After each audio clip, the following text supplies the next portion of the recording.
Europe 1. Le grand direct de l'actu sur Europe 1 avec cette question: comment bien choisir son épargne? Vous avez peut-être reçu de l'argent hier soir avec le Père Noël. C'est Stéphane Van Nuffel qui va répondre à toutes vos questions, cofondateur de netinvestissement.fr. J'espère effectivement que le Père Noël vous a gâté, Anissa. Oui. Vous avez peut-être été couvert de cadeaux, et des cadeaux qui se transforment parfois en sommes d'argent plus ou moins importantes. C'est d'ailleurs souvent le cadeau préféré des ados, mais aussi chez les adultes. C'est pour ça qu'on a décidé donc de s'intéresser à l'épargne ce matin. Stéphane Van Nuffel, bonjour. Bonjour. Déjà, on va rappeler que les Français sont les champions de l'épargne en Europe. Eh oui, et c'est pas nouveau. Ça fait un petit bout de temps. L'épargne des Français, c'est entre 16 et 17% depuis un certain nombre d'années. C'est les grands champions de petites tirelires de côté. Et c'est un vrai problème parce qu'économiquement, ça pose vraiment des gros questionnements. Parce qu'en fait, quand il y a des flux financiers, on va parler d'épargne, entre des différents supports d'épargne, l'argent n'est pas dépensé pour autant. C'est l'argent qu'on ne dépense pas dans les Il est magasins. juste transféré. Voilà. Le livret A, c'est toujours le placement préféré des Français? Alors, qu'est-ce que ça veut dire le placement préféré des Français? Si on regarde les chiffres, le placement préféré des Français, c'est l'assurance vie, parce que c'est 1500 milliards. Alors, je sais pas c'est difficile de se rendre compte ce que ça représente, alors que le livret A, on est plutôt aux On n'a pas un chiffre de moyenne par foyer ou par personne de combien on dispose sur une assurance vie? En somme? En assurance vie, on ne peut pas savoir, parce que l'assurance vie, c'est très discrétionnaire. Il y a beaucoup de choses qui sont compliquées, il y a des bénéficiaires. Livret A, c'est plus simple. On sait, par exemple, sur le livret A, que le plafond étant à 15 300, vous avez quand même 55% des livrets A qui sont au plafond. D'accord. Donc finalement, le livret A, c'est pas forcément le placement le plus populaire dans l'idée, parce qu'il y a quand même 55% des gens qui s'en sont titulaires qui ont 15 300 euros, ce qui est en ce moment pas forcément le cas de tout le monde. Et puis avec des taux extrêmement bas, les taux du livret A n'ont cessé de baisser, moins de 1% aujourd'hui. Moi je vais vous dire, moi je suis conseiller en gestion de patrimoine, il y a un mensonge autour du livret A. Le livret A n'est pas un support pour faire du rendement. Le livret A, c'est un produit qui doit être sécurisé, qui doit être liquide. Parce que vous pouvez rentrer et sortir du livret A à n'importe quel moment. La rémunération se fait tous les 15 jours. Vous avez votre petit pourcentage tous les 15 jours. Donc en fait, vous ne cherchez pas le livret A qui soit à 1, un 25, un 50 ou 2. Vous n'allez pas sur le livret A pour ça, théoriquement. On nous a fait croire ça. Il y a eu un gros dumping. Il y a encore un an et demi, même le gouvernement s'était mis à dire qu'il faut faire du livret A, logement social, etc. Parce qu'il y a un vrai service derrière. Mais les gens se trompent de cible. Le livret A, c'est vraiment l'épargne de précaution. J'ai besoin d'avoir un peu d'argent pour changer le joint de culasse de ma voiture. Ça sert à ça. Et de l'argent disponible, effectivement. Disponible, liquide. Et avec Internet, aujourd'hui, en 24 heures, 48 heures, vous avez votre argent. Alors, quel conseil on peut donner à nos auditeurs en ce jour de Noël? On adapte son épargne en fonction de son âge? C'est certain. On adapte. Alors, ce qui est compliqué, en fait, c'est qu'il faut adapter surtout son épargne par rapport à sa capacité de compréhension. Ça ne veut pas dire qu'il y a des gens qui comprennent plus que d'autres. C'est juste sa capacité. Souvent, on n'y comprend rien, pour être honnête avec vous. C'est très vrai. Tout à l'heure, vous avez présenté la chronique en disant il faut savoir quel est le placement le plus sécurisé. En fait, la question, c'est qu'il faut faire de la pédagogie en expliquant aux gens qu'est-ce qu'on cherche. Est-ce qu'on cherche quelque chose de garanti? Garantie, c'est-à-dire que contractuellement, on vous a dit il y aura vous un perdrez rendement rien, à la fin, c'est ça? Vous perdrez rien, ou vous aurez un rendement, c'est écrit. Et c'est moi qui vous le garantis. Sécurisé, ça veut dire que c'est pas garanti, mais on a mis en place un certain nombre d'éléments qui font qu'on va éviter de prendre des risques et de se casser la figure. Je vous donne un exemple. Quand vous achetez un bien immobilier à Paris, on sait que dans la grande majorité du temps, sur du long terme, vous n'allez pas perdre d'argent. L'immobilier, c'est une valeur sûre. Sécurisé.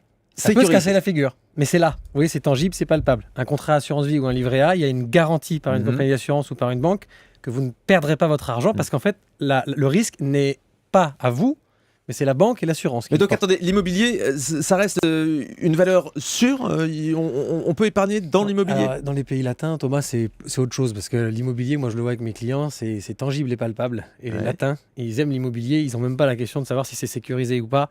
C'est la pierre. C'est là, la pierre. Donc il y a un côté, j'ai envie de dire, presque un peu affectif, pas sur la couleur des volets ou du carrelage, mais sur le côté, voilà, je comprends ce que je fais, je vais choisir moi-même l'appartement, j'ai des préjugés, j'ai des... Et devenir propriétaire aussi. C'est le but de bon nombre de gens. Alors bien sûr pour sa résidence principale, mais là pour le coup on n'est pas en train de parler dans ces cas-là de sécuriser, on est là en train de parler de je vais être bien chez moi.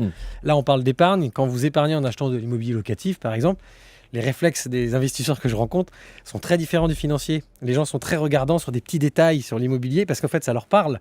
Alors que sur le financier ils ont tout de suite peur et ils veulent pas s'intéresser. Ça va jusqu'à la couleur du carrelage, c'est ça grosso modo? Ah oui, enfin des trucs, est-ce qu'il y a une double sortie pour mettre la machine à laver le linge des choses comme ça alors que c'est de l'investissement. Vos appels, vos questions en 39 21. Paulette nous appelle de Saint-Brieuc. Bonjour Paulette. Oui, bonjour. Vous aviez une question pour notre invité spécialiste de l'épargne? Oui, j'aurais voulu placer un petit peu d'argent, bien que j'en ai pas beaucoup pour mes petits-enfants, parce que leurs parents sont très dépensiers et j'aurais voulu quelque chose de sûr, quoi. Enfin, je sais pas. Ils ont quel âge, Paulette, vos petits-enfants? Oh mon Dieu, ils sont petits, quoi. L'aîné a 14 ans, il y a 11 ans et 9 ans. Le problème, c'est que tant qu'ils sont mineurs, c'est malheureusement leurs parents qui ont quand même la main mise sur ce qu'ils font avec leur argent. C'est-à-dire que vous avez bien sûr les livrets jeunes, plafonnés à 1 600 €, donc ça va pas chercher très loin si on le fait, mais qui sont au nom de l'enfant, mais tant qu'il est entre guillemets sous tutelle de ses parents, alors c'est pas le terme, mais sous la responsabilité, l'autorité de ses parents, ce sont les parents qui doivent décider. Par exemple, ont développé un truc très bien, c'est des contrats d'assurance vie spécifiques pour les enfants, ça veut dire qu'avec qui appartiennent, qui sont gérés par les parents, parce que les enfants sont mineurs. Et qu'on ouvre à quel âge ? Vous pouvez l'ouvrir de 2 à 25 ans, je crois de mémoire, ou 3 à 25 ans. L'idée, c'est que simplement, les parents peuvent utiliser le même principe qu'un contrat d'assurance vie pour eux-mêmes, mais le principe, c'est pour les enfants. Sauf que, juridiquement, si les parents veulent tout retirer la veille des 18 ans, des 20 ans ou des 25 ans de leurs enfants, ils peuvent le faire. Et vous craignez cette situation, Paulette ? Vous craignez que les parents de vos petits-enfants touchent à l'argent ? Les prendre. Les parents peuvent... Assurance vie, les parents peuvent quand même les prendre. Ils peuvent, tant que les enfants sont mineurs, de toute façon, les parents peuvent décider du moment où l'argent sera débloqué pour les enfants. Donc, ça veut dire quoi ? Ça veut dire qu'ils peuvent bloquer ce moment de déblocage. Et donc, peuvent même retirer partiellement ou totalement l'argent qu'il y a sur les contrats. Donc après, même assurance vie. Même assurance vie. Ce que vous pouvez faire en revanche, Paulette, alors là je ne connais pas assez votre situation en détail, mais ce que vous pouvez faire en revanche, c'est mettre vos petits-enfants bénéficiaires de contrats d'assurance vie qui sont à vos noms, à vous. Mais ça soumettrait que vous leur...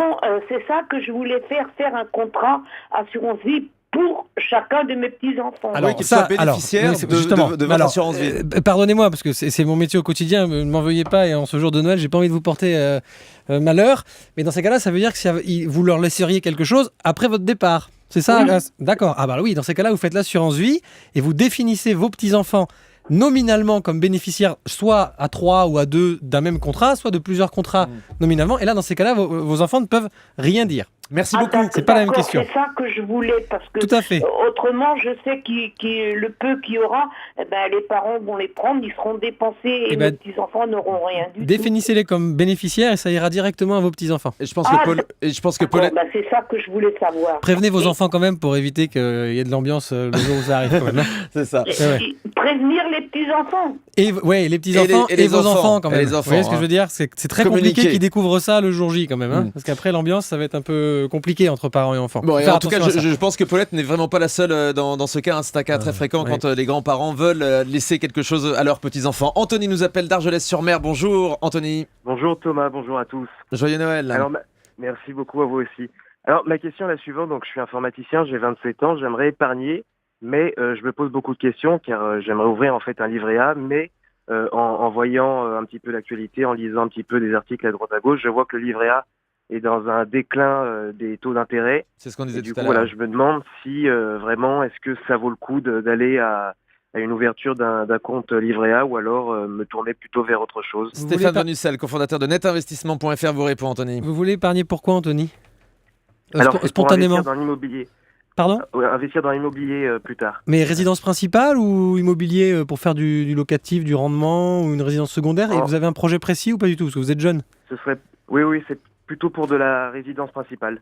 D'accord. Acheter une maison par exemple. Faites du PEL. Alors, ça me fait mal au ventre de le dire, mais faites du PEL. Pourquoi ? Parce que c'est un placement très très couru, très commun. Oui, mais c'est pas pour ça qu'il est bon, Thomas. Je vais pas me mettre les banquiers à dos. C'est pas forcément le meilleur placement, le PEL. C'est une belle collecte. Le rendement est meilleur que le livret A. Ouais. Pour autant, vous êtes bloqué pendant 4 ans. Donc, il n'y a pas de liquidité. Il y a moins de liquidité sur un PEL que sur de l'assurance vie. En cas de coup dur, vous perdez complètement ce qu'on vous a promis sur le PEL si vous êtes obligé de sortir dans les 4 premières années.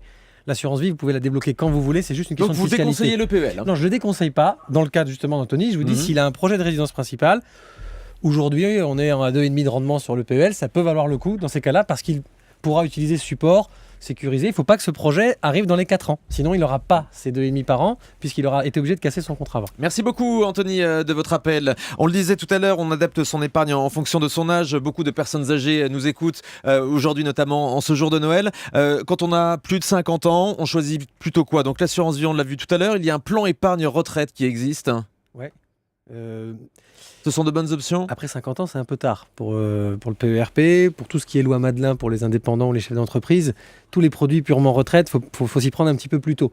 Après, pour la retraite, c'est très compliqué parce qu'en fait, toutes les classes d'actifs d'investissement sont bons à un moment donné pour la retraite, que ce soit de l'immobilier, de la retraite, de plan d'épargne retraite ou pas. L'avantage du PERP, c'est que vous avez un avantage fiscal dans ce que vous placez tous les ans pendant que vous êtes actif sur le PERP. Donc en fait, vous allez placer votre argent, vous allez avoir un avantage fiscal pendant que vous êtes encore en activité, et le jour où vous partez à la retraite, vous basculez en rente viagère, qui sont elles-mêmes un peu moins Et fiscalisées. après 62 ans, l'assurance vie?